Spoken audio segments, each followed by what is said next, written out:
আসসালামু আলাইকুম everyone. HSC শিক্ষার্থীরা, ওয়েব ডিজাইন পরিচিতি ও এইচটিএমএল প্লেলিস্টের আজকের লেকচারে তোমাদের সবাইকে অনেক অনেক স্বাগতম।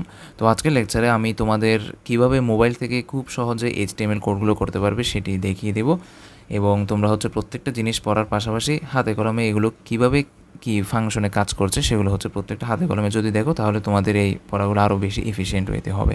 তো তাহলে চলো শুরু করি। তোমাদের অনেকের হয়তো ল্যাপটপ বা পিসি নাও থাকতে পারে, তো যার কারণে তোমরা বসে না থেকে মোবাইল দিয়েও ইজিলি এই কোডগুলো ধরে ধরে কীভাবে কী কাজ করছে সেগুলো প্রত্যেকটা ধরে ধরে করতে পারবে। তো আমি মোবাইল থেকে কয়েকটা ফাংশন দেখিয়ে দিচ্ছি কীভাবে কোন কোন উপায়ে করতে পারবে।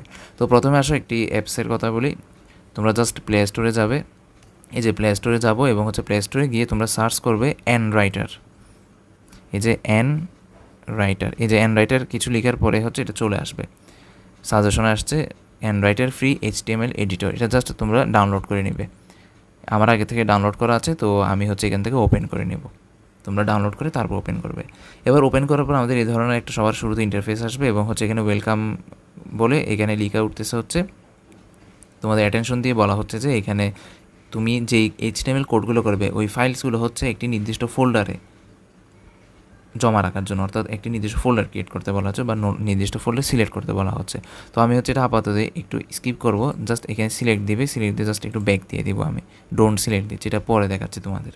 তো দেখো আমাদের এই জিনিসটা এরকম ইন্টারফেস এই অ্যাপের, এবং আমি 3 ডটে গেলাম এবং এখানে বিভিন্ন অপশন পাবে। জাস্ট আমি সেটিংস যাব। সেটিংস থেকে তোমরা ধরো ফন্ট সাইজটা বাড়াতে চাচ্ছ কমাতে চাচ্ছ, এখানে ফন্ট সাইজ বাড়ানো কমানো করতে পারো। জাস্ট ব্যাক দিলাম। এবার আমার কাজ আমি এখন যে এইচটিএমএল কোডগুলো করবো এই ফাইলগুলো একটা নির্দিষ্ট ফোল্ডারে জমা রাখবো। এই যে আমাদের অ্যাপ ওপেন করার সাথে সাথে একটি যেই ফোল্ডার ক্রিয়েট করতে বলা হচ্ছে সেটা। তো জাস্ট তোমরা কী করবে, সবার ফার্স্ট কাজ তোমরা মাই ফাইলসে চলে যাবে। তোমাদের ফাইল ম্যানেজার বা মাই ফাইলসে গিয়ে ধরো ইন্টারনাল স্টোরেজ যেখানে জমা রাখতে চাও, তো এভাবে 3 ডটে গিয়ে ক্রিয়েট ফোল্ডার, নতুন একটি ফোল্ডার ক্রিয়েট করে রাখবে। ধরো এখানের মধ্যে তুমি যে কোনো একটি ফোল্ডার লিখতে পারো, এইচটিএমএল প্র্যাকটিস বা যে কোনো কিছু একটা নাম দিয়ে ফোল্ডারটা ক্রিয়েট করে রাখতে পারো। তো আমি আগে থেকে একটা ফোল্ডার ক্রিয়েট করে রেখেছি।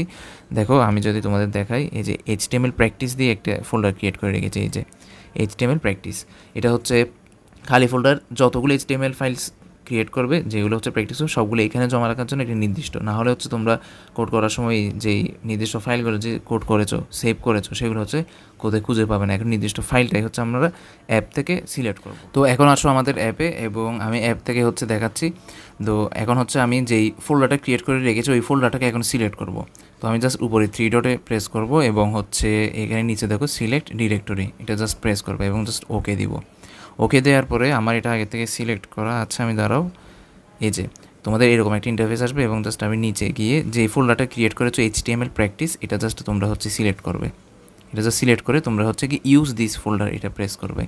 তো অ্যালাউ অ্যান্ড রাইটার অ্যালাউ করে দিবে। তারপর এভাবে চলে আসছে। এখন এখানে যত কোড সবগুলো করবে। জাস্ট আমি এখানে উপরে যেই বাম সাইডে যেটা রয়েছে সেখানের মধ্যে একটু খেয়াল করে দেখো, মাঝে মধ্যে এই ফোল্ডার যেটা ক্রিয়েট হবে সেটা কিন্তু তোমাদের অনেক সময় নতুন একটা ধরো ফোল্ডারের মধ্যে কোড করতে চাচ্ছ, তখন এই নতুন ফোল্ডারটা ক্রিয়েট ঠিক বিগত যেই ফোল্ডারটা ক্রিয়েট করবে সেই ফোল্ডারের পরপরই নতুন একটা ফোল্ডার ক্রিয়েট করলে বিগত ফোল্ডারটা ধরো তুমি ডিলিট করে দিলা, ডিলিট করার পরে সেটা তাও কিন্তু এখানে একটু কিছু সময়ের জন্য এখানে থেকে যাবে। তো মাঝে মধ্যে এই অ্যাপে একটু প্রবলেম করে। তো প্রবলেম করলে কোনো সমস্যা নেই, আমি জাস্ট তোমাদের তারপরে ডিরেক্ট ওয়েবে কীভাবে অ্যাপ কোড করতে পারবে সেটাও দেখিয়ে দিব, অর্থাৎ অনলাইন জিডিবি এবং কোড পেন থেকে, সেটাও এখন এই ভিডিওতে দেখিয়ে দিব। তো জাস্ট এই অ্যাপ থেকে কীভাবে করতে হয় সেটা, অর্থাৎ অফলাইনে তোমরা ধরো কোড করতে চাচ্ছ এই অ্যাপ দিয়ে ইউজ করতে পারো, আর ধরো অনলাইনে করতে চাইলে তোমরা কোড পেন। তো এখন খেয়াল করে দেখো আমি যেই এইচটিএমএল প্র্যাকটিস, দেখো এইচটিএমএল প্র্যাকটিস যেই ফোল্ডার সেটাই এখানে দেখাচ্ছে। আশা করি যে বুঝতে পেরেছো। এখন আমি এখানে কোড করব। তো দেখো কোড করার জন্য ফার্স্টে কী করবে, জাস্ট এখানের মধ্যে খেয়াল করে দেখো যেই অ্যাঙ্গুলার যেই ইয়াটা মানে তোমাদের যেই ব্র্যাকেট আছে এই ব্র্যাকেটটা তোমরা জাস্ট প্রেস করবে। প্রেস করার পর আমি জাস্ট এখানে লিখবো কি এইচটিএমএল। এইচটিএমএল লেখার সাথে সাথে এই যে এইচটিএমএলের 4 HTML5 টেমপ্লেটগুলো দেখাচ্ছে। আমি জাস্ট HTML5টা ক্লিক করার সাথে সাথে HTML যে বেসিক স্ট্রাকচার সেটা চলে আসছে। তো দেখো আমি তোমাদের এই ভিডিওতে মানে আজকের ভিডিওর আগে কিন্তু এই HTML স্ট্রাকচারগুলো এখনও দেখাই নাই, কোনটা তারা কী বোঝাচ্ছে সেগুলো এখনও দেখাই নাই। তোমাদের কোনো টেনশন করার দরকার নেই। আমি এই প্লে লিস্টের পরবর্তী যে ভিডিওগুলো আসবে সেগুলোতে হচ্ছে HTML এর প্রত্যেকটা জিনিস দেখাবো। অর্থাৎ আমি হচ্ছে প্রথম যে লেকচার রয়েছে সেই লেকচারে তোমাদের ইন্ট্রোডাকশন ভিডিও নিয়ে আলোচনা করেছিলাম HTML জিনিসটা আসলে কি, কেন কী কাজে লাগবে সেটা। সেকেন্ড ভিডিওতে হচ্ছে আমরা ল্যাপটপ থেকে কীভাবে কোড করতে পারবে, ল্যাপটপ বা কম্পিউটার থেকে কীভাবে HTML কোডগুলি লিখে তোমরা রান করে দেখতে পারবে সেটা। আজকের ভিডিওতে 3 নাম্বার ভিডিওতে হচ্ছে আমরা মোবাইল থেকে কীভাবে খুব সহজে কোড করতে পারবে, অর্থাৎ যাদের ল্যাপটপ নেই বা কম্পিউটার নেই তারা হচ্ছে কীভাবে হচ্ছে তোমরা মোবাইল থেকে কোড করতে পারবে সেটি। তো এখন খেয়াল করে দেখো, আমি হচ্ছে পরবর্তী যেসব লেকচার রয়েছে তোমাদের কোনো প্রকার টেনশনের দরকার নেই, আমি প্রত্যেকটা জিনিস ধরে ধরে দেখিয়ে দিব। অর্থাৎ এই HTML কোড নিয়ে জাস্ট তোমরা হচ্ছে আমি তোমাদের কোডগুলো করার জন্য কী কী সফটওয়্যার রয়েছে সেগুলো নিয়ে একটু আগে পরিচিতি করাইয়ে দিচ্ছি তোমাদের। তো দেখো HTML এর এই ডক টাইপ HTML মানে এটা একটা HTML ফাইল, তারপর হচ্ছে সেটা বোঝাচ্ছে। তারপর HTML এর ট্যাগের শুরু আছে, শেষ আছে, হেড ট্যাগের শুরু আছে এবং এখানে শেষ রয়েছে। হেড ট্যাগের ভিতরে হচ্ছে আমরা টাইটেল ট্যাগ দিব, টাইটেলের ভিতরে যা লিখবো সেগুলো হচ্ছে আমাদের যে ওয়েব ব্রাউজারে রান করে দেখবো সেখানে ট্যাবে শো করবে। তো ধরো আমি এখানের মধ্যে প্র্যাকটিস লিখলাম, জাস্ট প্র্যাকটিস লিখলাম। এই প্র্যাকটিস জিনিসটা হচ্ছে তোমাদের যেই ঠিক গত লেকচারে দেখিয়েছে, তোমরা যদি এই টাইটেলের জিনিসটা না বুঝো গত লেকচারের জিনিসটা একটু দেখে আসতে পারো। তো এই প্র্যাকটিস লেখাটা হচ্ছে আমাদের ট্যাবে শো করবে আমার যে ব্রাউজার রয়েছে। এখন বডির ভিতরে যা যা লিখবে সবগুলো হচ্ছে তোমাদের ওয়েব ব্রাউজারে দেখতে পারবে। তো আমি জাস্ট এখানে কিছু লিখলাম, ধরো এই অ্যাঙ্গুলার ব্র্যাকেটটা ধরো শুরু করলাম, ধরো আমি H1 ট্যাগ একটা নিলাম। H1 ট্যাগ লেখার সাথে সাথে হচ্ছে সাজেশনে চলে আসবে। H1 ট্যাগের ভিতরে ধরো আমি ওয়েলকাম এভরিওয়ান লিখে দিলাম, যে কোনো একটা লিখে টেস্ট করে দেখতে পারো। ওয়েলকাম ধরো এভরিওয়ান লিখলাম, তারপরে ধরো এটা হচ্ছে এই বাটনটা আবার প্রেস করলে এই যে এটা প্রেস করার সাথে সাথে হচ্ছে অটোমেটিক অটো ক্লোজ হয়ে যাবে। জাস্ট এটা আমি রান করার জন্য এই বাটনটা প্রেস করব, এটা প্রেস করার সাথে সাথে ওয়েলকাম এভরিওয়ান দেখা যাচ্ছে। আশা করছি বুঝতে পেরেছো। এরপর হচ্ছে আমি ধরো প্যারাগ্রাফ ট্যাগ নিব, একটা প্যারাগ্রাফ লিখতে চাচ্ছি, প্যারাগ্রাফটা জাস্ট আবার হচ্ছে অ্যাঙ্গুলার ব্র্যাকেটে স্টার্ট করব, এটা দিলাম এবং হচ্ছে পি লিখলাম। পি লেখার সাথে সাথে আমাদের সাজেশনে দেখো চলে আসছে, এটা একবার ক্লিক করলে পি ট্যাগের একসাথে হচ্ছে কি অ্যাঙ্গুলার ব্র্যাকেটটাও শেষ করে দিল। এবং ধরো এখানে আমার কিছুটা লিখলাম, ধরো আমার যে চ্যানেলের নাম সেটা লিখলাম, ধরো ফাউন্ডেশন অফ সায়েন্স। তোমরা এখন যে চ্যানেল দেখছো সেটা হচ্ছে ফাউন্ডেশন অফ সায়েন্স। হ্যাঁ, ফাউন্ডেশন অফ সায়েন্স লিখার পরে ধরো পি ট্যাগটা ক্লোজ কীভাবে করবে, এই অ্যাঙ্গুলার ব্র্যাকেট অর্থাৎ যেটা শেষ রয়েছে এই ট্যাগের শেষটা দেওয়ার সাথে সাথে হচ্ছে অটো ক্লোজ হয়ে যাবে, এটা একটা সুবিধা। তো জাস্ট আমি যদি দেখো রান করে দেখি, এই যে ফাউন্ডেশন আছে এটাও দেখা যাচ্ছে। তো ধরো তুমি ইটালিকও করতে পারো কোনো লেখা, আমি ধরো ইটালিকের জন্য আই ইউজ করব, অথবা হচ্ছে এমফাসাইজ ইউজ করতে পারি, EM ইউজ করতে পারো। আমি জাস্ট আই দিয়ে দেখাচ্ছে, আবার হচ্ছে শুরু করবো এভাবে দিলাম, আই ট্যাগ দিলাম এবং হচ্ছে আই ট্যাগ দেখা যাচ্ছে উপরে সাজেশনে, এটা হচ্ছে দিলাম। এবং হচ্ছে এখানে ধরো হ্যালো লিখলাম, হ্যালো এভরিওয়ান, দাও জাস্ট এটা লিখলাম। হ্যাঁ, লেখার পরে ধরো আই ট্যাগটা আমি শেষ করলাম, এই যে এটা প্রেস করলাম, এটা প্রেস করার সাথে সাথে আই ট্যাগ শেষ। এবার হচ্ছে আবার রান করি, দেখো ইটালিক একটু বাঁকাভাবে দেখাচ্ছে, এভাবে হচ্ছে কোডগুলো করবে। এখন কথা হচ্ছে কোডগুলো ভাই সেভ কীভাবে করবো। সেভ করার জন্য তোমরা জাস্ট এটা প্রেস করতে পারো, এই সেভ এটা, অথবা হচ্ছে তোমরা এই অপশনে গিয়ে সেভ এস এটাও দিতে পারো, দেওয়ার পরে হচ্ছে এটা সেভ হয়ে যাবে। এখন ধরো নো নেম, তো আমি এখানে জাস্ট কী করবো, যেই নাম দিব, যে কোনো একটা নাম দিতে পারো। ইন্ডেক্স দিলাম, index.html, এই .html এটা মাস্ট দেওয়া থাকতে হবে। .html হচ্ছে HTML এর এক্সটেনশন, বুঝছো? যেমন আমাদের যে অডিও গানগুলো শুনি সেগুলো হচ্ছে কি mp3.mp3, ধরো কোনো ভিডিও mp4.mp4 লেখা থাকে ওরকম, ধরো PDF হলো .pdf ওরকম। তো এখন HTML এর এক্সটেনশন হচ্ছে .html, এটা ছাড়া হচ্ছে কোনো মানে কাজ করবে না আর কি। তো এখন ধরো এই ইন্ডেক্স এই নামটা হচ্ছে তুমি যে কোনো কিছু দিতে পারো আর কি। হ্যাঁ, শুরুতে এই ফাইলের নামটা। এখন জাস্ট সেভ করলে কোথায় সেভ হবে, যে ফোল্ডারটা ক্রিয়েট করেছো সেটাতে জাস্ট সেভ করলাম, সেভ হয়ে গিয়েছে। এখন দেখবো আমি যে ফোল্ডারটা ক্রিয়েট করে রেখেছি সেটাতে যাই একটু, এই যে এই ফোল্ডারটাতে চলে আসছে। জাস্ট আমি এবার ব্যাক দিই, তোমরা হচ্ছে আবার এখানে যাওয়ার পরে এই যে HTML প্র্যাকটিস কোথায়, এই যে HTML প্র্যাকটিস 1 আইটেম, জাস্ট এটা প্রেস করবে এবং index.html দেখা যাচ্ছে, বুঝছো? তো জাস্ট আমি যদি এটা একবার প্রেস করি, তোমাকে এখানে ধরো গুগল ক্রোম আমি রান করে দেখতে চাচ্ছি, জাস্ট একবার প্রেস করো গুগল ক্রোম। তো এটা হচ্ছে আমাদের একটা গুগল ক্রোম ওয়েব ব্রাউজারে শো করবে এবং এই যে খেয়াল করো ওয়েলকাম এভরিওয়ান এটা দেখা যাচ্ছে, যা যা লিখছে সবগুলো। এভাবে হচ্ছে আমরা অ্যান্ড্রয়েডের কোড করবো। আশা করছি প্রত্যেকে বুঝতে পেরেছে এভাবে। তো অ্যান্ড্রয়েডের যদি মাঝে মধ্যে প্রবলেম দেয় তাহলে হচ্ছে তোমরা কী করবে, ওয়েব ব্রাউজার থেকে করতে পারবে। তো আমি জাস্ট এখন হচ্ছে তোমাদের ওয়েবসাইটে কীভাবে কোড করতে হয় সেটা দেখিয়ে দিচ্ছি। আচ্ছা, আমরা হচ্ছে কিভাবে এখন অনলাইন জিডিবি থেকে কোড করব সেটি দেখিয়ে দিচ্ছি। জাস্ট তোমরা গুগলে যাবে, আমি ঠিক গত লেকচারে দেখিয়েছিলাম। তোমরা জাস্ট গুগলে সার্চ করবে যে onlinegdb.com, এটা জাস্ট তোমরা সার্চ করবে। সার্চ করার পরে হচ্ছে আমাদের একটি এভাবে ওয়েবসাইটে চলে আসবে। আমি জাস্ট এভাবে ডান সাইডে যাবে, ডান সাইডে যাওয়ার পরে এই ল্যাঙ্গুয়েজ যেটা আছে সেটা সিলেক্ট করবে। তো আমরা যেহেতু HTML ল্যাঙ্গুয়েজ সিলেক্ট করব, জাস্ট HTML JS এবং CSS এটা প্রেস করব। প্রেস করার সাথে সাথে হচ্ছে আমাদের একটি এরকম ইন্টারফেস চলে আসছে। আমি জাস্ট এগুলো হচ্ছে ক্লিয়ার করে দিচ্ছি। হ্যাঁ, জাস্ট এভাবে ক্লিয়ার করে দিলাম। তো ক্লিয়ার করার পরে আমি এখন এখানে হচ্ছে কোডগুলো লিখবো।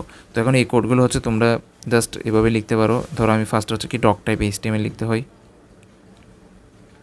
ধরো ডক টাইপ HTML, এই যে ডক টাইপ HTML5 এটা চলে আসছে। হ্যাঁ, এখানে জাস্ট একটু এক্সট্রা পড়ে গিয়েছে, এই যে ডক টাইপ HTML। তারপর হচ্ছে আমরা HTML কোডগুলো লিখতে পারবো। তো আমি জাস্ট হচ্ছে কপি পেস্ট করেই অ্যান্ড রাইটারে যেগুলো করেছিলাম সেগুলো হচ্ছে কপি পেস্ট করে হচ্ছে এখানে নিয়ে, সেটা আসলে কপি পেস্ট, আচ্ছা এটা কপি পেস্ট হচ্ছে আমরা র্যান্ডমলি দেখাচ্ছি।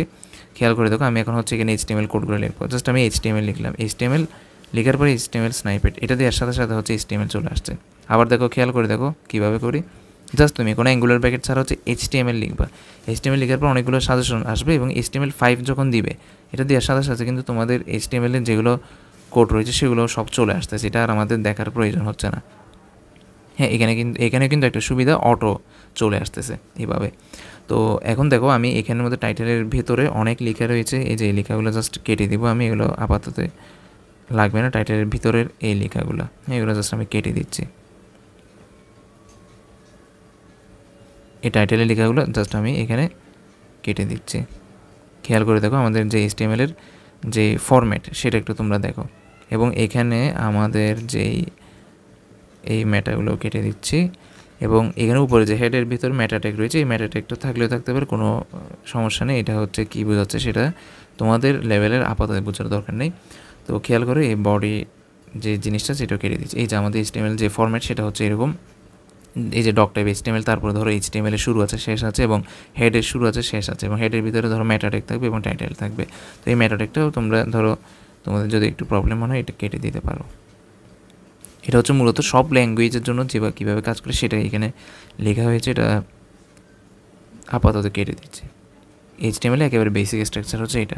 এবার হচ্ছে আমরা এখানে কোড করবো। দেখো হেডের ভিতরে টাইটেল রয়েছে, টাইটেলে যেটা লিখবে সেটা হচ্ছে তোমাদের ব্রাউজারে ট্যাবে শো করবে। ধরো এখানে প্র্যাকটিস বা কিছু একটা নাম দিতে পারো, এবং এই হেডের শেষ এবং বডির ভিতরে যা লিখবে সেগুলো হচ্ছে শো করবে তোমাদের যেই পেজ রয়েছে সেখানে। তো আমি জাস্ট এখানে H1 ট্যাগ নিলাম, একটা H1 লেখার সাথে সাথে হচ্ছে H1 স্নাইপেট চলে আসবে, এটা প্রেস করবে, H1 চলে আসছে। ধরো আমি জাস্ট হেরো এভরিওয়ান লিখলাম, হেলো এভরিওয়ান লিখলাম, লেখার সাথে সাথে হচ্ছে এখন ধর এটা রান কীভাবে করবে, ঠিক উপরে একটা রান বাটন রয়েছে, এটা জাস্ট প্রেস করবে। প্রেস করার সাথে সাথে হচ্ছে নিচে চলে আসবে এটা আউটপুট। এভাবে হচ্ছে তোমরা প্রত্যেকটা জিনিস যা যা করবে সবগুলো একটু কোড করে দেখতে পারবে। তো এইভাবে হচ্ছে আমরা অনলাইন জিডিবি থেকে দেখবো। এবার হচ্ছে আমরা কোডপেন থেকে কীভাবে কোড করতে হয় সেটা দেখিয়ে দিচ্ছি। আচ্ছা, আমরা codepen.io থেকে কোড করার জন্য আমরা ফার্স্ট হচ্ছে গুগলে গিয়ে সার্চ করবো হচ্ছে codepen.io। এই যেখানে সাজেশন দেখা যাচ্ছে codepen.io লিখে সার্চ করবে তোমরা, তারপর ফার্স্টে এটা ক্লিক করবে। তো ক্লিক করার পরপরই হচ্ছে এই ধরনের একটা ইন্টারফেস চলে আসবে। তো আমার এটা আগে থেকে লগ ইন করা আছে, তোমাদের এখানে ধরো লগ ইন থাকবে এবং সাইন আপ থাকবে। তোমরা হচ্ছে লগ ইন করে নেবে তোমাদের গুগল থেকে, অথবা হচ্ছে তোমাদের যে কোনো জিমেল থেকে লগ ইন করে নিতে পারো, অথবা হচ্ছে নতুন অ্যাকাউন্ট খুলতে চাইলে এখানে হচ্ছে সাইন আপ একটা লিখে থাকবে, এখান থেকে সাইন আপ করে নিতে পারো। তো এখন হচ্ছে এই ধরনের ইন্টারফেস আসবে, এবং আমি কোডপেন থেকে কীভাবে ল্যাপটপে কোড করতে হয় সেটাকে গত লেকচারে দেখিয়ে দিয়েছিলাম। তো খেয়াল করো এখানের মধ্যে আমি গো মেক ওয়ান দিব।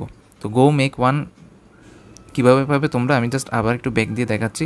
এই যে এই বাটনটা যখন প্রেস করবে এখানে ইউর ওয়ার্ক এই অপশনটা প্রেস করবে আগে, প্রেস করার পরে হচ্ছে তোমাদের এই ধরনের ইন্টারফেস আসবে, তারপর হচ্ছে গো মেক ওয়ান দিবে। আশা করছি বুঝতে পেরেছো। গো মেক ওয়ান দেওয়ার পরে হচ্ছে দেখো HTML CSS জাভাস্ক্রিপ্ট তোমরা হচ্ছে এই পেজের মধ্যে HTML কোড করবে, CSS দিলে CSS কোড করবে এবং জাভাস্ক্রিপ্ট। তো আমাদের মূলত এখন HTML এর প্র্যাকটিস করতে হচ্ছে, HTML এখানে প্রেস করব। তো আশা করছি তোমরা বুঝতে পেরেছো। এখন হচ্ছে আমরা কোড জাস্ট এখন কপি পেস্ট করে জাস্ট বসাই দিচ্ছি আমি এখানের মধ্যে। তোমাদের যেই অনলাইন জিডিপিতে যেই কোডগুলো করেছিলাম এগুলো জাস্ট আমি কপি পেস্ট করে জাস্ট বসাই দিচ্ছি। হ্যাঁ, জাস্ট কপি করলাম এবং হচ্ছে আমি আবার এখানে গিয়ে এটা আর লিখতে না হয় মতো তাহলে আমি এটা পেস্ট করে দিলাম। এই যে এই পুরো জিনিসটা হচ্ছে আমি জাস্ট HTML যে স্ট্রাকচার সেটা হচ্ছে পেস্ট করে দিলাম। এবার হচ্ছে দেখো নিচে হচ্ছে অটো রেজাল্ট চলে এসছে, এই যে রেজাল্টটা কিন্তু এই নিচে, তুমি এখানে কোড করবে এবং নিচে হচ্ছে কি এভাবে রেজাল্টটা শো করছে। আশা করছি বুঝতে পেরেছো তোমরা। ধরো এখানে আনটাইটেলটা আছে, এখানে তোমাদের নাম দিতে পারো। তারপর হচ্ছে এই জিনিসটা হচ্ছে সেভ কেন করতে, ধরো এখানে হচ্ছে মাই প্র্যাকটিস দিলাম, মাই প্র্যাকটিস, এটা মাই প্র্যাকটিস দিলাম। দেওয়ার পর হচ্ছে আমি জাস্ট এখানে সেভ করবো। হ্যাঁ, তো এখান থেকে আমি জাস্ট এখান থেকে সেভ করে দিই, তাহলে আশা করছি এটা সেভ হয়ে যাবে। হ্যাঁ, হ্যাঁ, এটা আশা করছি সেভ হয়ে গিয়েছে। আমি জাস্ট একটু যদি খেয়াল করে দেখো, এই যে ইউর ওয়ার্কে আবার প্রেস করব। ইউর ওয়ার্কে প্রেস করার পরে এই যে মাই প্র্যাকটিস নামের একটা ক্রিয়েট হয়ে গিয়েছে। এখন ধরো তুমি এটা ব্যাক দেওয়ার পরে যাই করো না কেন, সবগুলো কিন্তু এখানে জমা থাকবে। কোনো কিছু মানে প্রবলেম নেই, তোমার কোডগুলো হারানোরও কোনো স্কোপ নেই। তোমরা জাস্ট এখানে হচ্ছে এই ড্রাইভের মধ্যে এখানে সেভ রাখবে। এখন ধরো তুমি অর্ধেক থেকে আবার কাজ করতে চাচ্ছ, এটা জাস্ট এখানে হচ্ছে প্রেস করবা এবং আবার অর্ধেক থেকে কোড সব আছে। আশা করছি প্রত্যেকে ভালো মতো বুঝতে পেরেছে। এভাবে হচ্ছে আমরা এই প্রত্যেকটা কোড, তো আজকে লেকচার আমি তোমাদের অর্থাৎ প্রত্যেকটা ধরে দেখিয়ে দিয়েছি। কী দেখিয়েছি একটু আরেকটু রিক্যাপ যদি করি, আমরা হচ্ছে সবার ফার্স্টে দেখিয়ে দিয়েছি হচ্ছে অ্যান্ড্রয়েডের অ্যাপ থেকে কীভাবে মোবাইল থেকে কোড করবে। তো HTML এর এই কোডগুলো লেখার জন্য আরও বিভিন্ন ধরনের তোমাদের সফটওয়্যার রয়েছে, বিভিন্ন ধরনের অ্যাপ রয়েছে মোবাইল থেকে, ওয়েবসাইটেও রয়েছে অনেকগুলো, তোমরা অনেকগুলো থেকে করতে পারো। তো সবচেয়ে এফিসিয়েন্ট ওয়েতে হচ্ছে তোমরা যদি করতে চাও অ্যাপ থেকে দেখতে চাইলে তোমরা হচ্ছে এই যে এই অ্যান্ড্রয়েডের যেটা রয়েছে এই অ্যান্ড্রয়েডের থেকে করতে পারবে, অথবা হচ্ছে ওয়েব থেকে যদি করতে চাও ওয়েবসাইট থেকে। তো অ্যান্ড্রয়েডের যদি প্রবলেম দেয় তোমরা ওয়েবসাইট থেকে হচ্ছে এই দুইটা থেকে করতে পারো, একটা হচ্ছে অনলাইন জিডিবি আর একটা হচ্ছে কি তোমাদের codepen.io। আশা করছি প্রত্যেকেই ভালো মতো বুঝতে পেরেছো। এভাবে হচ্ছে আমরা এই কোডগুলো করব। তো তোমাদের আর যে কোনো প্রকার প্রবলেম থাকলে আমাকে কমেন্টে জানাতে পারো। এবং হচ্ছে তোমাদের HSC ICT যে ফুল কোর্স রয়েছে, এই ফুল কোর্সে ভর্তি হতে চাইলে তোমরা হচ্ছে আমার সাথে যোগাযোগ করতে পারো। এবং তোমরা হচ্ছে এই হোয়াটসঅ্যাপ নাম্বার, স্ক্রিনে দেওয়া যে হোয়াটসঅ্যাপ নাম্বার রয়েছে, এই হোয়াটসঅ্যাপ নাম্বারে তোমরা যোগাযোগ করতে পারো। যোগাযোগ করা হচ্ছে প্রত্যেকটা এভাবে বেসিক সহকারে প্রত্যেকটা চ্যাপ্টারের কোডগুলো হচ্ছে ধরে দেখিয়ে দেবে। এবং হচ্ছে তোমাদের চ্যাপ্টার 3, 4, 5 এবং হচ্ছে 1 to 6 সবগুলো হচ্ছে ধরে ডিটেলসে দেখানো হবে। তো তোমরা হচ্ছে বিস্তারিত যে কোর্স ফি সম্পর্কে এবং কোর্সের বিস্তারিত জানতে হচ্ছে তোমরা ইউটিউবে যে ভিডিও দেখছো তার ডিসক্রিপশনেই পেয়ে যাবে কোর্স ফি সম্পর্কে এবং ডিটেলস। এবং তোমরা যদি কোর্সে ভর্তি হতে চাও তাহলে আমাকে স্ক্রিনে দেওয়া এই হোয়াটসঅ্যাপ নাম্বারে জাস্ট যোগাযোগ করবে। যোগাযোগ করার পর হচ্ছে আমি তোমাদের একটি প্রাইভেট গ্রুপে অ্যাড করা হবে। এবং হচ্ছে প্রতি সপ্তাহে তোমাদের 2টা অথবা 3টা করে রেকর্ডেড ভিডিও দেওয়া হবে টপিক ওয়াইজ। এবং প্রত্যেকটা ভালো বেশি অনেক প্র্যাকটিস করা হবে বোর্ড কোয়েশনের উপর বেস করে। এবং হচ্ছে তারপর প্রতি সপ্তাহের মধ্যে রেকর্ডেড ভিডিও দেওয়ার পর প্রতি সপ্তাহে যে কোনো একদিন হচ্ছে আমি আবার লাইভে আসবো। লাইভে এসে হচ্ছে গুগল মিটে এসে তোমাদের যত ধরনের প্রবলেম আছে সবগুলো ডিসকাস করা হবে। এবং হচ্ছে তাছাড়া হচ্ছে আরও বেশি প্র্যাকটিস করা হবে ওই লাইভের মধ্যে বিভিন্ন বোর্ড কোয়েশন, যাতে তোমাদের কোনো প্রকার প্রবলেম না হয়। তো তোমরা হচ্ছে কোর্সে ভর্তি হয়ে যেতে পারো একেবারে ফুল কোর্সে। তোমরা যারা হচ্ছে ফার্স্ট ইয়ার রয়েছে, সেকেন্ড ইয়ার রয়েছে, নতুন যারা ফার্স্ট ইয়ার আসছো, সবাই হচ্ছে ভালো মতো এগুলো তোমরা করে ফেলতে পারবে ইনশাআল্লাহ। তো এটা ছিল আজকের লেকচার। সবাই ভালো থাকবে, সুস্থ থাকবে এবং দেখা হচ্ছে পরবর্তী লেকচারে। আসসালামু আলাইকুম।